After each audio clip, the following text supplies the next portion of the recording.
श्रीराम. आपल्या सर्वांच्या हृदयस्थ वसणाऱ्या आत्मारामास साष्टांग प्रणिपात करून गोस्वामी तुलसीदास रचित श्री रामचरितमानस या ग्रंथातील जो सप्तम सोपान उत्तरकांड याचं आपण चिंतन करत आहोत. सज्जनहो, हे आपलाच कथा चिंतन क्रमांक 1190. गरुडजींनी जे भुसुंडींना रामकथेची विनवणी केलेली आहे, अशा या भुसुंडी रामायणाचं सज्जनो आपण गेल्या काही सत्रांमधून चिंतन पाहत आहोत. संक्षेपाने भुसुंडींनी जे हे रामायण जरी गरुडाला विस्ताराने सांगितलं असलं तरी त्यातील मर्म एकत्र करून गोस्वामीजींनी आमच्या पुनर्अवलोकनासाठी हे 5 दोहे आपल्या समोर ठेवलेले आहेत. आपण गेल्या 4 टप्प्यांमधून प्रभू रामचंद्रांच्या जन्मापासून ते विवाहापर्यंत प्रथम टप्पा, राज्याभिषेक प्रसंगापासून ते प्रभू रामचंद्रांचा वनामध्ये जाणारा प्रसंग आणि तत्पश्चात वाल्मिकींशी झालेला संवाद इथपर्यंत दुसऱ्या टप्प्यामध्ये आपण बघितलं. तिसऱ्या टप्प्यामध्ये गोस्वामीजींनी आम्हाला अरण्यकांड आणि किष्किंधाकांड यामधली सुंदर सुंदर सूत्र एका दोह्यामध्ये सांगितली. कालच्या चरित्र विभागामध्ये आपण सुंदरकांड आणि लंकाकांडामधल्या प्रमुख घटनांचा मागोवा घेतला. अशा रीतीने केवळ या 5 दोह्यांमधून नित्य हे रामायण आपल्या स्मरणामध्ये राहावं असंच जणू काही गोस्वामीजींची अपेक्षा आहे. आणि त्यामुळे सज्जनो, आज आपण एक वेगळा प्रयत्न असा करणार आहोत की हे 5ही दोहे आपण एका विशिष्ट लयीमध्ये गाऊयात, जेणेकरून या भुसुंडी रामायणाला मोजून 4 ते 5 मिनिटांमध्ये आपण दररोज कसं गाऊ शकाल, जे आम्ही पूज्य बापूंच्या कथेमधून ऐकलं तीच चाल, आणि त्या चालीच्या आधाराने या सगळ्या घटनाक्रम आपल्याला पाठ देखील होतात, त्याचं स्मरण देखील राहतं. तर आज या 5ही दोह्यांचं आपण एकत्रित गायन करूयात.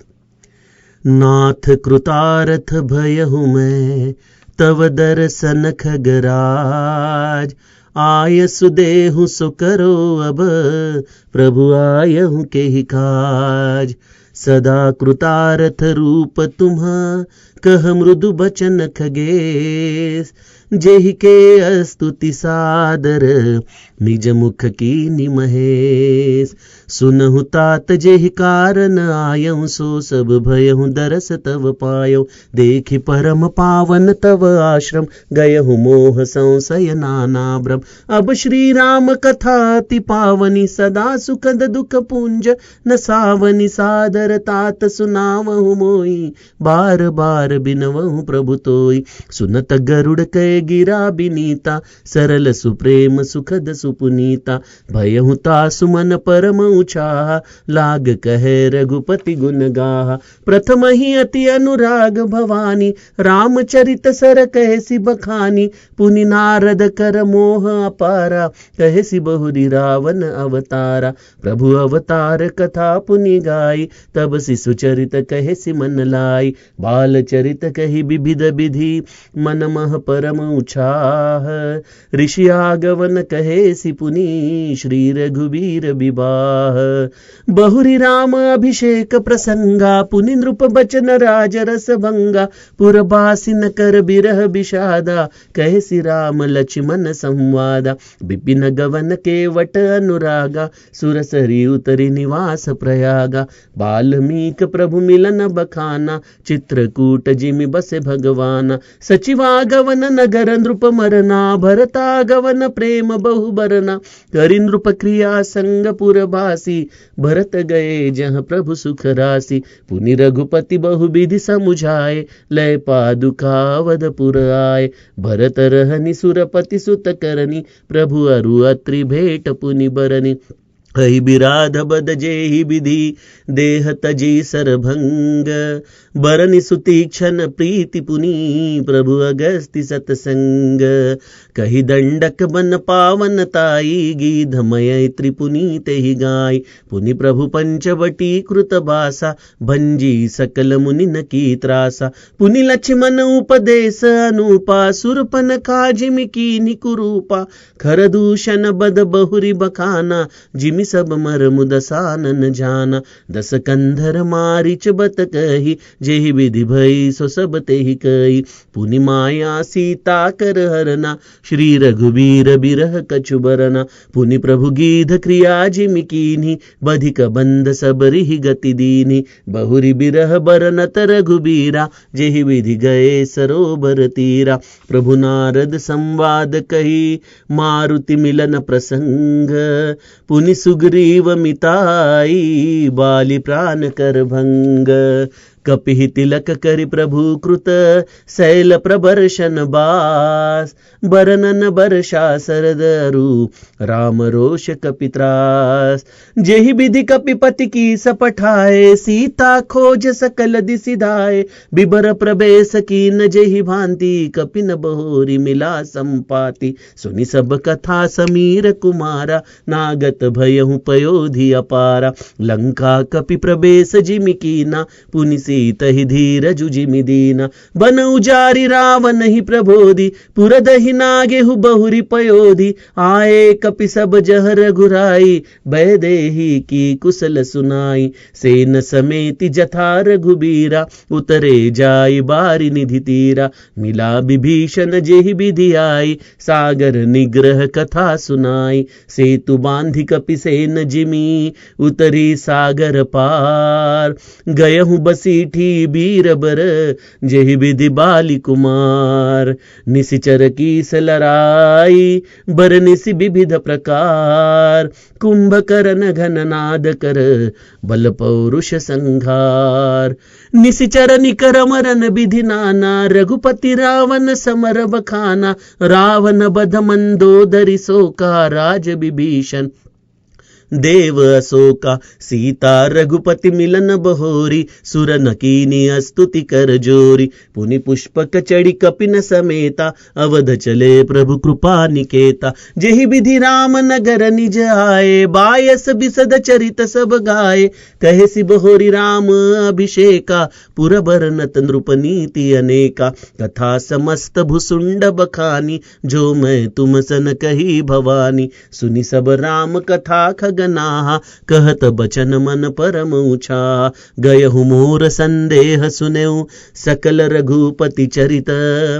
भयहु राम पद नेह तव प्रसाद बायस तिलक मोहि भयहु अति मोह प्रभु बंधन रन महु निरखी चिदानंद संदोह राम बिकल कारण कवन सियावर रामचंद्र प्रिय हो। सज्जन हो, नित्य या 5 मिनिटांच्या आधाराने जे हे भुसुंडी रामायण आपल्याला गाता येऊ शकतं, जणू काही रामचरित मानस रूपी या अमृताच्या समुद्रामधून आपल्याला हे लोटीभर अमृत दररोज प्राशन करण्याची संधी गोस्वामीजींनी दिलेली आहे. बघा, अमृताचा थेंब देखील तुम्हाला अमर करू शकतो. जरी तुम्ही समस्त अमृत सागराला प्राशन करू शकला नाही, तरी केवळ त्यामधून मिळालेले काही तुषार देखील तुमच्या या जीवनामध्ये चैतन्य निर्माण करण्यासाठी जसे पुरेसे आहेत, त्याप्रमाणे या भुसुंडी रामायणाचं देखील नित्य गायन, नित्य चिंतन हे ज्याला करता येतं, जणू काही त्याच्याकडून दररोज समस्त रामचरित मानसचं पारायण होतं. बरं, अशा या रामचरित मानसच्या भुसुंडी रामायणाचं महत्व आपण गेल्या 4 दोह्यांमधून बघितलं. आणि आज या अंतिम 5व्या टप्प्यामध्ये रावण वधाच्या कथेबरोबरच प्रभू रामचंद्रांच्या राज्याभिषेकापर्यंत आणि तत्पश्चात या समस्त अयोध्येमध्ये निर्माण झालेल्या आनंदोत्सवाची, तिथं निर्माण झालेल्या या रामराज्याची अवस्था, इथपर्यंतचा कथाभाग गोस्वामीजी आम्हाला या भुसुंडी रामायणातलं सांगत आहेत. मला सहज श्री महाराजांच्या एका प्रसंगाची आठवण आली. महाराजांनी एका साधकाला दररोज स्नान झाल्यानंतर राम हृदय वाचायला सांगितलं. त्या साधकाने मान तर हलवली, परंतु तिथंच कोणाला तरी शंका आली की हे संस्कृत मधलं राम हृदय असं अर्थ न कळता केवळ जर आपण वाचलं तर त्याने उपयोग होईल का? त्याने आपली ही शंका प्रांजळपणे श्री महाराजांना विचारली. यावरती महाराज म्हणाले, काय सांगितलं आहे त्यापेक्षा कोणी सांगितलं आहे यावरती त्या साधनेचा तुम्हाला मिळणाऱ्या अनुकूल फळांचा निर्णय होत असतो. सज्जनो, रामायण तर सर्वांनीच सांगितलेलं आहे. मी देखील एक सामान्य व्यक्ती रामायण सांगतो, परंतु जिथं प्रत्यक्ष भुसुंडींसारख्या तपस्वींनी रामायण सांगितलं, त्या समस्त तपश्चर्येचं फळ या भुसुंडी रामायणामध्ये त्यांनी भरून दिलेलं आहे. त्यामुळं त्याला केवळ काव्य समजू नका, त्याला केवळ रामचरितमानसचं सार एवढ्यापुरतच मर्यादित ठेवू नका. ते प्रत्यक्ष काकभुसुंडींच्या हृदयाची अनुभूती आहे. संत उदार आहेत. श्री महाराज म्हणायचे, मला तुम्ही लुटून न्या, लुटून न्या. त्याप्रमाणे एवढं 28 कल्प जे काकभुसुंडी नित्य या रामचरित मानसच्या कथेचं गायन करताय सज्जनो, ती समस्त ऊर्जा त्यांची या शब्दांमध्ये सामावलेली आहे. मी मुद्दामून आज त्यासाठी पाचही दोहे एकत्र गायले, जेणेकरून ज्यांना या भुसुंडी रामायणामध्ये रस निर्माण झालाय, असं वाटतंय की हे आपण आपल्या नित्य उपासनेमध्ये गावं, तर त्यांना ते कशा पद्धतीने एका लईमध्ये गाता येईल यासाठी मी आपल्या समोर हे आज पाचही दोहे ठेवले. तर कालच्या टप्प्यामध्ये आपण बघितलं की निसिचर कीस लराई बरनिसी विविध प्रकार कुंभकर्ण घन नाद कर बल पौरुष संघार. जेव्हा अंगदाची शिष्टाई असफल झाली, रावण आपल्या अट्टहासापासून दूर होईना, तेव्हा युद्ध हा एकमेव पर्याय शिल्लक राहिला. वानर आणि राक्षसांचं अत्यंत घनघोर असं युद्ध सुरू झालं. वानरांनी बघता बघता पहिल्या काही दिवसांमध्येच राक्षसांवरती असा काही हल्ला चढवला आणि राक्षसांची सेना निम्म्याहून अधिक कापली गेली. रावण अनेक प्रकाराने विचार करतोय या युद्धामध्ये आपण कसा विजय मिळवावा. मेघनाद देखील अनेक प्रकारे आपल्या वडिलांना आश्वस्त करतोय की पिताश्री, मी हा लढा जिंकून दाखवतो, तुम्ही माझा पराक्रम बघा, मी तोंडाने काय बोलू नुसता. असं म्हणून मेघनाथाने लक्ष्मणावरती वीरघातिनी शक्ती मारून त्याला धारातीर्थी पाडलं. परंतु हनुमंताच्या अथक प्रयत्नांनी रामकृपेने संजीवनी बुटी वेळेमध्ये लक्ष्मणाच्या मुखामध्ये गेली. लक्ष्मण परत जिवंत झाला. रावणाने कुंभकर्णाला उठवलं. कुंभकर्ण देखील या लढाईमध्ये प्रभू रामचंद्रांच्याकडून मारला गेला. त्याच्या शरीरातली ज्योत भगवंताने आपल्या मुखामध्ये धारण केली. त्यानंतर मेघनाथाचा नंबर लागला. यज्ञ करत असताना मेघनाथ देखील लक्ष्मणाकडून मारला गेला. कुंभकर्ण घन नाद कर बल पौरुष संघार. अशा पद्धतीने कुंभकर्ण आणि मेघनाथाचं बळ, पुरुषार्थ आणि त्यांची संहाराची कथा आपण कालच्या अंतिम टप्प्यामध्ये बघितली. त्यानंतरही अनंत प्रकारचे राक्षस या युद्धामध्ये मारले जात होते. निसिचर निकर मरण विधी नाना. वेगवेगळ्या प्रकारचे राक्षस, त्यांचे समूहच्या समूह या युद्धामध्ये मारले जात आहेत. आणि मग शेवटी रावण एकटा उरलेला आहे. रावण देखील कुठला तरी यज्ञ करून अमर होऊ पाहतोय, परंतु त्याचा यज्ञ देखील वानरांकडून उद्ध्वस्त होतो. आणि मग शेवटी संतापलेला रावण तसाच युद्ध करण्यासाठी लंकेतून बाहेर पडतो. अनेक प्रकारचे अपशकुन घडू लागतात. कुत्री रडू लागतात. मंदोदरीला अनेक प्रकारच्या शंका कुशंका तिच्या हृदयामध्ये दाटून येतात. युद्ध सुरू होतं. रावण जो या मायेच्या असलेल्या वेगवेगळ्या प्रकारच्या अस्त्रशस्त्रांचा वापर या वानरांवरती करतोय, रामावरती करतोय, परंतु तो हे विसरतोय की प्रत्यक्ष मायापती समोर असताना ही मायेची अस्त्र काय काम करणार. अशा या वेगवेगळ्या प्रकारच्या अस्त्रांनी वानरांना तो बराच वेळ भयभीत ठेवू शकतो, परंतु रामराया प्रत्येक वेळेला एकच बाण सोडून त्याच्या मायेला हटवून टाकत असतो. जसा ढगांच्या आड गेलेला सूर्य क्षणामध्ये ढगांच्या बाहेर येतो आणि त्याचा प्रकाश पुन्हा जसा या भूलोकावरती पडावा, तसं प्रभू रामचंद्र ही माया कापून टाकताच पुन्हा सर्वत्र आनंदाचं वातावरण, चैतन्याचं वातावरण निर्माण होत आहे. शेवटी सीताजी देखील संभ्रमित होतात की प्रभू रामचंद्र या रावणाला का खेळवतायत. त्रिजटाला ती विचारतीये की प्रभू रामचंद्र इतके दिवस का या रावणाला जिवंत ठेवतायत.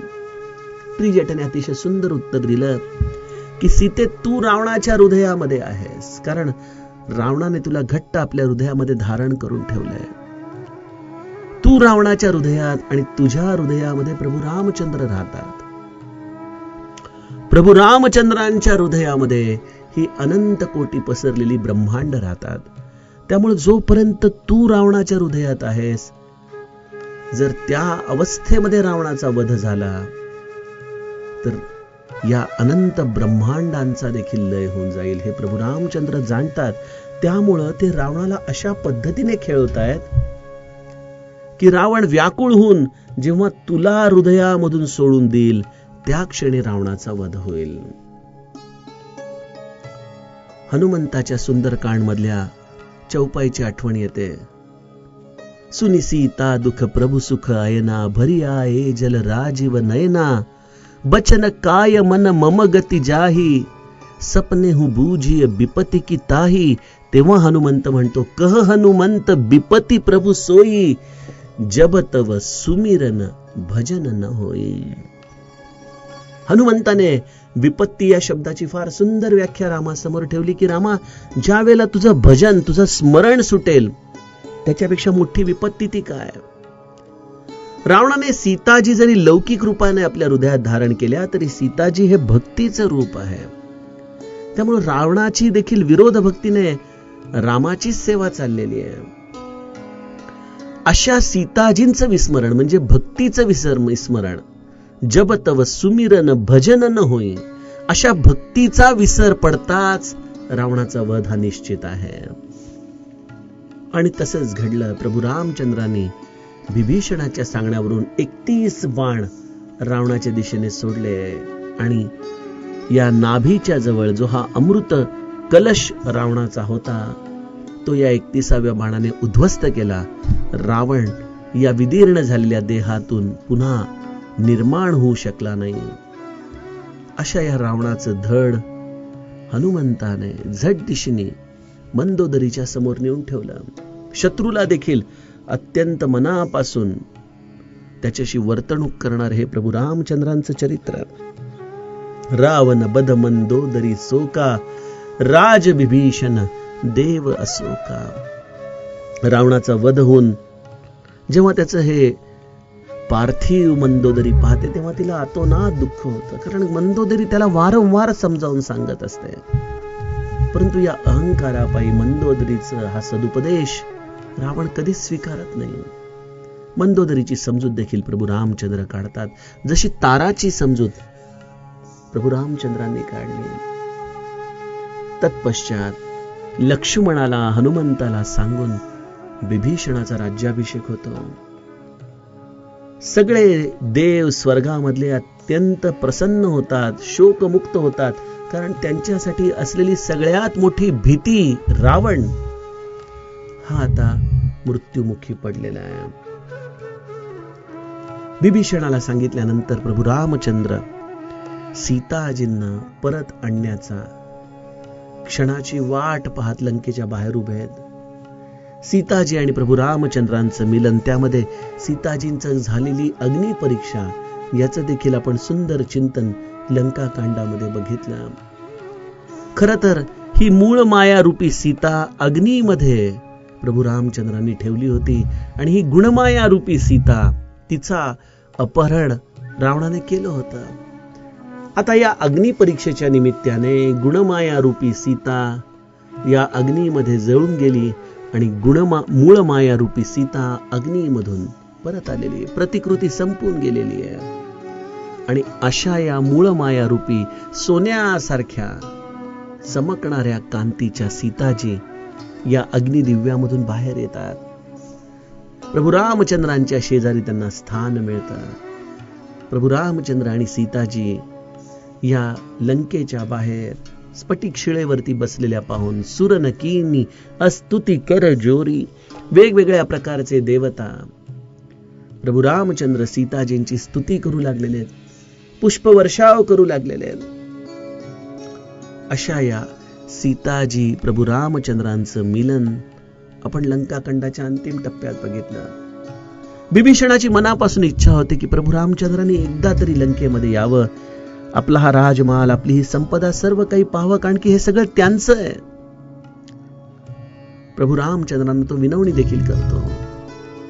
भगवंत म्हणतात की बिभीषणा, तू म्हणतोस ते खरंय, हे सगळं माझंच आहे, परंतु मी तुला सांगू का, माझं हृदय सध्या आणि सतत भरताच्या स्मरणामध्ये, जणू काही एक एक क्षण भरत कसा असेल या काळजीत आहे.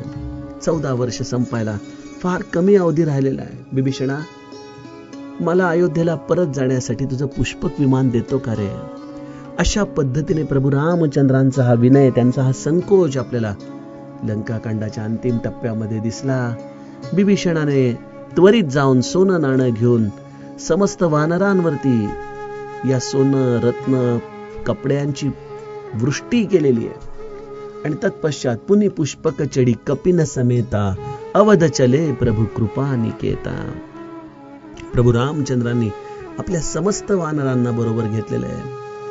पुष्पक विमानामध्ये सीताजी आणि प्रभू रामचंद्र मध्यभागी एका सुंदर आसनावरती बसलेले आहेत. आणि अशा रीतीने हे पुष्पक विमान अवध चले प्रभू कृपा निकेता, अयोध्येच्या दिशेने प्रभू रामचंद्र आपल्या या निजधामाकडं, या अयोध्येकडे निघालेले आहेत.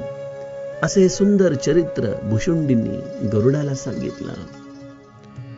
अयोध्येला थेट प्रभू रामचंद्र जाऊ शकले असते, परंतु जेही विधी राम नगर निज आहे, या एका चरणामधून गोस्वामीजींनी ज्या या लंकाकांडाच्या अंतिम दोह्यांमध्ये आपल्याला प्रभू रामचंद्र कुठं कुठं थांबले याचं वर्णन केलेलं आहे. कुठली कुठली स्थानं त्यांनी सीताजींना दाखवलेली आहेत.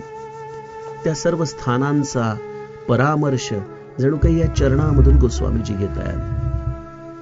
जसं या लंकेतून हे विमान निघालं, प्रभू रामचंद्रांनी कुंभकर्णाचा वध कुठं झाला, मेघनाथाला कुठं लक्ष्मणाने मारलं, रावणाचा वध कुठं झाला, हे दाखवत दाखवत ते रामेश्वरला येत आहेत. रामेश्वरला उतरून उभयतांनी महादेवाच्या या पिंडाचं दर्शन घेतलेलं आहे. तत्पश्चात प्रभू रामचंद्र रामेश्वरून निघून दंडकारण्यामध्ये येत आहेत. दंडकारण्यात पंचवटी क्षेत्री सीताजींना आपल्या पर्णकुटीमध्ये प्रभू रामचंद्र घेऊन जातात, जिथे त्यांचा हा सुंदर निवास या अपहरणाच्या आधी घडला होता. वाटेमध्ये देखील प्रभू रामचंद्र आपण कुठं कुठं निवास केला ही सर्व स्थानं सीताजींना दाखवत आहेत. पंचवटीमधून प्रभू रामचंद्र निघतात ते थेट शृंगवेरपूरच्या जवळ प्रयाग क्षेत्री येतात. भरद्वाज मुनींचं दर्शन घेतात. शृंगवेरपूरला निषाद राजाला भेटतात आणि तिथून प्रभू रामचंद्रांचं हे विमान अयोध्येला परत येतं. जेही विधी राम नगर निज आहे. गोस्वामीजी म्हणतात, बायस बिसद चरित सब काय. असे हे सर्व उज्ज्वल चरित्र, बायस म्हणजे कावळा, बिसद चरित सब काय. इंग्लिशमध्ये बायस्ड याचा अर्थ एकतर्फी भूमिका घेणारा, परंतु हा बायस मात्र अनबायस्ड आहे बरं का. अत्यंत निस्पृहतेने हे प्रभू रामचंद्रांचं चरित्र, हा बायस अर्थात हा कावळा काकभुशुंडी मनापासून गातोय. काकभुशुंडींनी विस्तारपूर्वक हे सगळं वर्णन गरुडजींना सांगितलं. तत्पश्चात कहेसी बहोरी राम अभिषेका, पुरबर नत नृप नीती अनेका. प्रभू रामचंद्र अयोध्येमध्ये येत आहेत. आपल्या मातांना, आपल्या बंधूंना, गुरूंना आणि समस्त प्रजाजनांना एकाच वेळेला प्रभू रामचंद्र भेटतायत. अयोध्येमध्ये आनंदोत्सव सुरू होतो. वसिष्ठांपासून सर्वांची इच्छा की आता प्रभू रामचंद्रांचा राज्याभिषेक व्हावा. आता विलंब नको, आता कुठलीही मंथरा पुन्हा या अयोध्येमध्ये येता कामा नये. आणि म्हणून कहेसी बहोरी राम अभिषेका, त्यांनी पुनश्च प्रभू रामचंद्रांच्या राज्याभिषेकाचं वर्णन केलं. पुरबर्णत नृपनीती अनेका. अशा या अयोध्येचे प्रभू रामचंद्र राजे झालेले आहेत. सिंहासनावरती सीताजी आणि प्रभू रामचंद्र अतिशय सुंदर अलंकार परिधान करून बसलेले आहेत. सर्व बंधू प्रभू रामचंद्रांची सेवा करतायत. हनुमंत प्रभू रामचंद्रांच्या चरणी आहेत. अशा या प्रभू रामचंद्रांच्या सभेमध्ये महादेव येत आहेत, वेद येत आहेत, वेगवेगळ्या प्रकाराने भगवंताची स्तुती गात आहेत. तत्पश्चात प्रभू रामचंद्र हा राज्यकारभार चालवत असतानाही नित्य आपल्या भावंडांच्या बरोबर काळ व्यतीत करताना सत्संग, परमार्थ या दृष्टीने चिंतन करत अयोध्येमध्ये परिभ्रमण करत असतात. सनकादिक मुनी प्रभू रामचंद्रांना भेटायला येत आहेत. नारद येत आहेत. नारद तर दररोज येत आहेत.